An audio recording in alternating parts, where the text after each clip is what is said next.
వేములవాడ శ్రీ రాజరాజేశ్వర స్వామివారి ఆలయ అభివృద్ధి విస్తరణకు వేగంగా అడుగులు పడుతున్నాయి. ఇందులో భాగంగా రాజన్న దర్శనానికి అధికారులు ప్రత్యామ్నాయంగా భీమేశ్వరాలయంలో ఏర్పాట్లు చేశారు. మొక్కులు, దర్శనాలు, ఆర్జిత సేవలు, కోడెమొక్కులు, అభిషేకాలు, అన్నపూజ, కుంకుమ పూజ, నిత్య కళ్యాణం, చండీ హోమం ఇక్కడే ఉంటాయని ఆలయ అధికారులు ప్రకటించారు. ఇక శనివారమే రాజన్న ఆలయంలోని ఉత్సవమూర్తులను పల్లకి సేవ ద్వారా భీమేశ్వర ఆలయానికి తీసుకెళ్లారు. ఆలయ అద్దాల మండపంలో ప్రత్యేక పూజలు నిర్వహించి మేళతాళాలు, భక్తజన సందోహం మధ్య పార్వతీ రాజరాజేశ్వర స్వామి, అనంత పద్మనాభ స్వామి ఉత్సవమూర్తులను ఊరేగింపుగా భీమేశ్వరాలయానికి తరలించారు.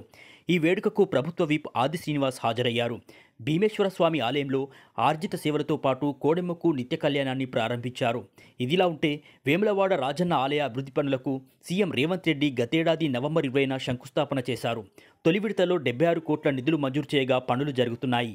అలాగే మూలవాగు బ్రిడ్జి నుంచి రాజన్న ఆలయం వరకు 42 కోట్ల నిధులతో 80 ఫీట్ల రోడ్డు వెడల్పు పనులు చేపడుతున్నారు.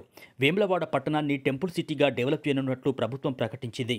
వేములవాడ రాజన్న ఆలయ అభివృద్ధి విషయంలో శృంగేరి పీఠాధిపతుల సలహాలు, సూచనలతో ముందుకు వెళ్తున్నట్టు ప్రభుత్వ విప్ ఆది శ్రీనివాస్ తెలిపారు. ఈ నెల 19న శృంగేరి పీఠాధిపతి శ్రీ శ్రీ శ్రీ విధిశేఖర భారతి శర్మ వేములవాడ రాజన్న ఆలయాన్ని సందర్శిస్తారన్నారు. మరో 100 ఏళ్లు భక్తులకు ఎలాంటి ఇబ్బందులు తలెత్తకుండా రాజన్న ఆలయాన్ని అభివృద్ధి చేయనున్నట్లు తెలిపారు.